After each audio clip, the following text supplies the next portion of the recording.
Slow down. You move too fast. You've got to make the morning last. Anybody recognize the lyric? Yes, yes, yes. Who's going to tell me the name of the song? Feelin' Groovy. 59th Street Bridge song, Feelin' Groovy. Paul Simon, Art Garfunkel. Slow down. You move too fast. You've got to make the morning last. What if that was how we came to worship every Sunday morning? What if the way we came to worship was not rush in, sit down, sing, get up, go, go, go, go, go? What happened to a day of rest? I'm not for going back to all the, when everything's closed and all of that, but I am saying for the people of God, for 1 hour, 65 minutes, what if we just said, slow down? That's probably what it was like for those disciples as they go up the mountain. Now, how many of you have climbed a mountain before? Anybody here? Mountain climbers? Mountain climbers? I know there's a few there. Well, I went up one. It's not a big mountain, but, pretty big. Got to the top. That's my last time. Never again. It is totally exhausting, for me anyway, and having done it once, that's plenty. So we want to think about what's happening to these disciples because they've just finished climbing a mountain, and what they see as they get to the top of the mountain, they've spent their day climbing the mountain, and now they're there and they see Jesus praying. He's praying, and the appearance of his face changes. His clothes became as bright as a flash of lightning. Now you have to think about this as if this is somebody that you've known for a while, at least 3 years. You know what they look like, you know their clothes, you know their habits. You've agreed to walk up the mountain with this person that you know. You have sort of suspicion that he's special. And then, as you're starting to fall asleep, because it's nighttime, which will even magnify more the changing of Jesus' clothes, it changes into bright white like lightning. And that's what the disciples see. And so they think about, what does this mean? What does this mean that this is happening to our friend Jesus? Not sure if they're awake or if they're dreaming. And then suddenly they see 2 more men. Again, we don't know how they recognize them, but somehow they recognize that the men there with Jesus are Moses and Elijah, representing these men who represent the law and the prophets. That is, the entire Old Testament is now brought together to be with Jesus. And why are they there? They're there to talk with Jesus about his departure, because Jesus has been praying to the Father that he would prepare him for the descent down the mountain into the valley on the way to the cross. That's what's happening starting today. For Jesus then, for us now. And so Moses and Elijah, representing the Old Testament, representing all that was before, come to be with Jesus. And there they are, encouraging him in his humanness. You can do this. And God likewise will encourage you if you will come to the Lord in prayer. You won't see Moses or Elijah with you, but the Father and the Son and the Spirit will be with you if you will come to the Lord in prayer. And so there they are. They're seeing these men together, and then as they wake up fully from their sleep, a voice comes from the cloud. You're on top of a mountain. The cloud comes on top of you, but this isn't a cloud from moisture. This is a cloud that in all of the Bible represents the presence of God. Because God, remember, is not a human being. God is spirit. He doesn't have a shape. God is a spirit. God is represented in the Bible by clouds and pillars of light and so forth and so on. But the presence of God comes in this cloud. And then he hears, these three men hear, "This is my son." What do you suppose it sounds like when God talks? A thunderclap? The rumbling of a distant train? But somehow God makes his voice, his speech intelligible to the three men and to each of us. This is my son. This, not Moses, not Elijah.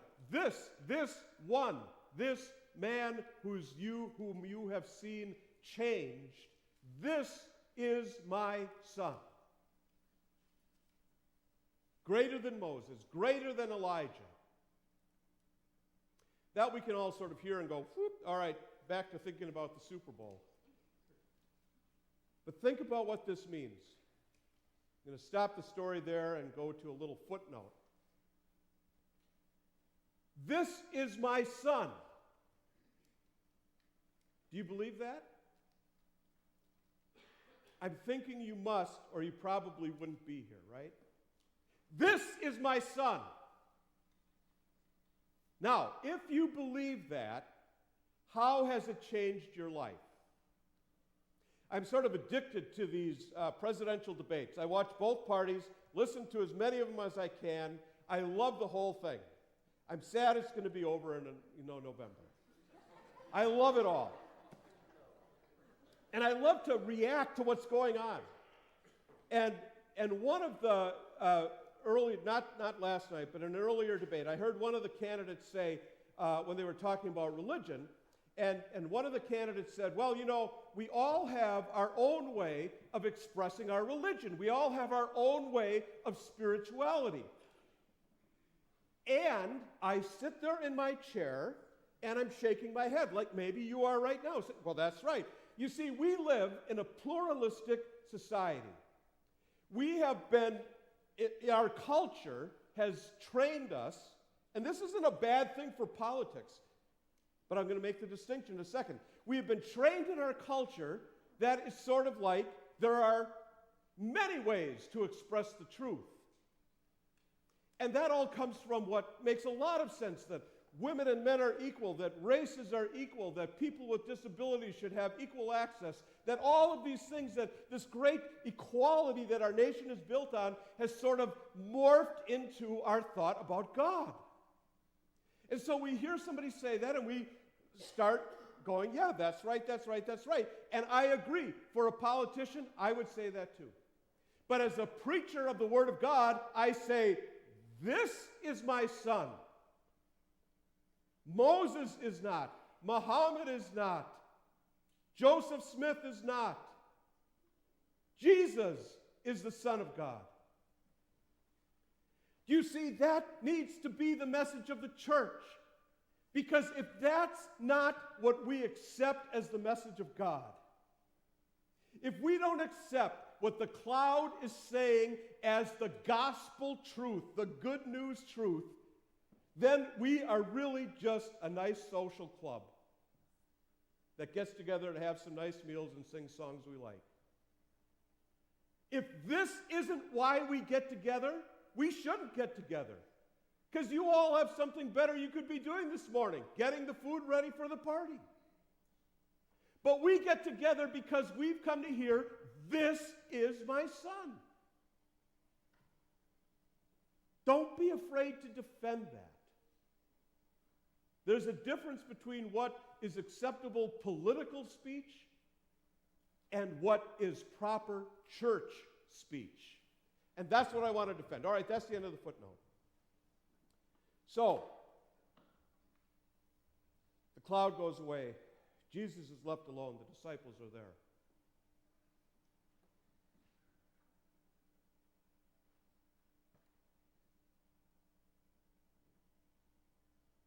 How long do you think the silence went on?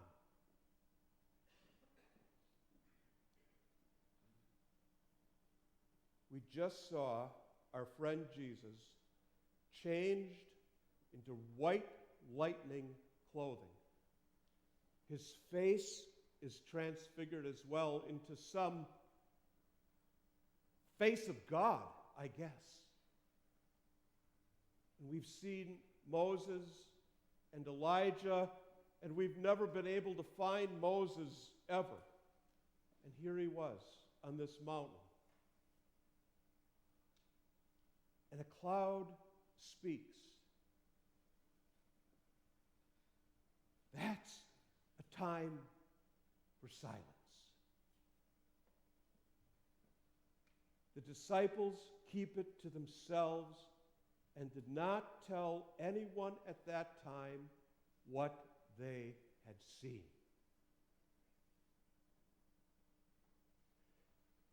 We could talk for an hour, but we're not, about why they didn't.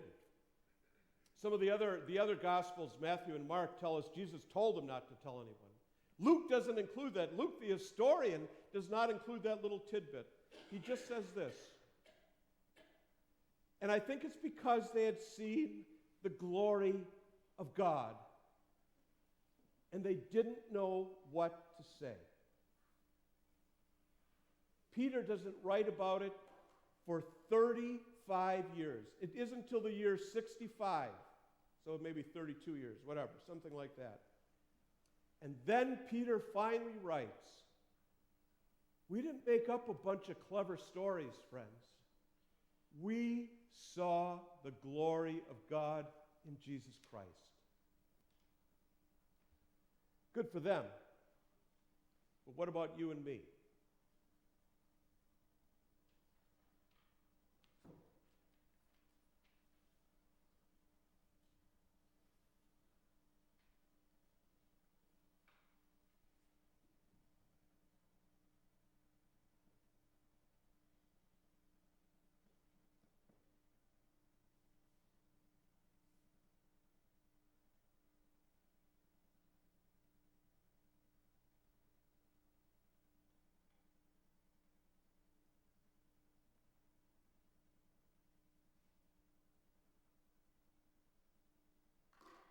Sometimes when you see the glory of God, there's no words.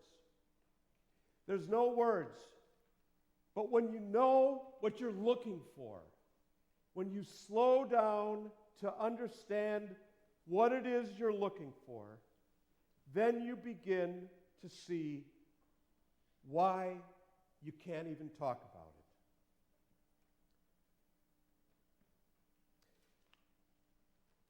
I wonder what it was they saw in Jesus' face. You know, it's in the faces of people today that you can see the glory of Jesus too.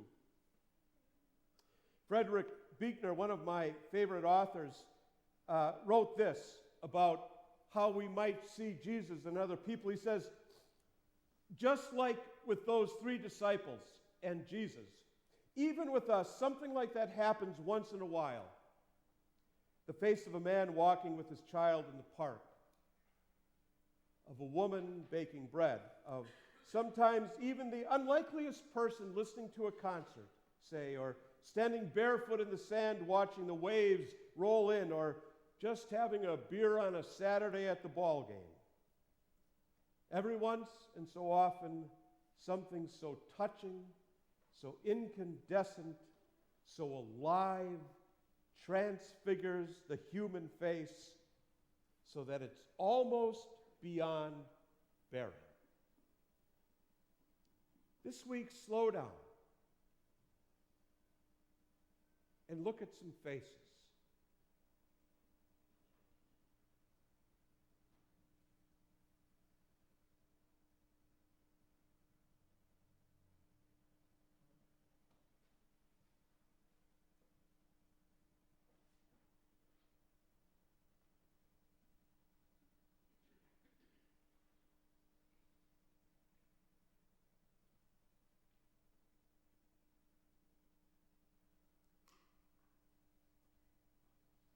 One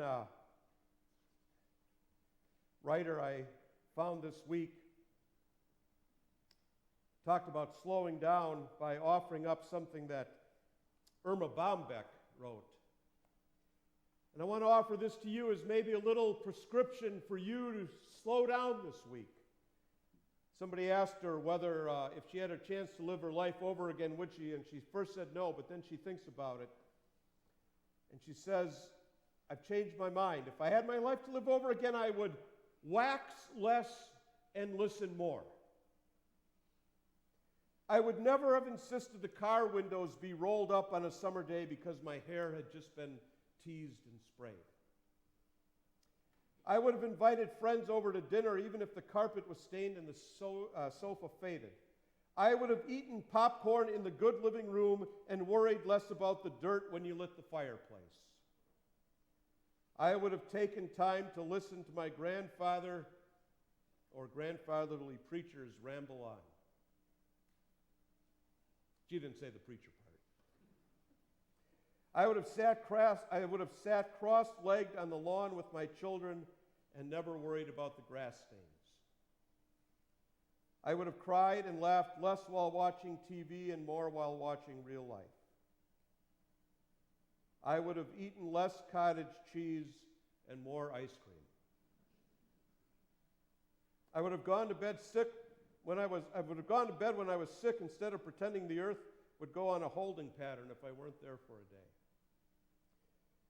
I would never have bought anything just because it was practical or would not show soil or was guaranteed to last a lifetime. When my child kissed me impetuously, I would never have said, later, now go and wash up for dinner. There would have been more I love yous, more I'm sorry's, more I'm listening.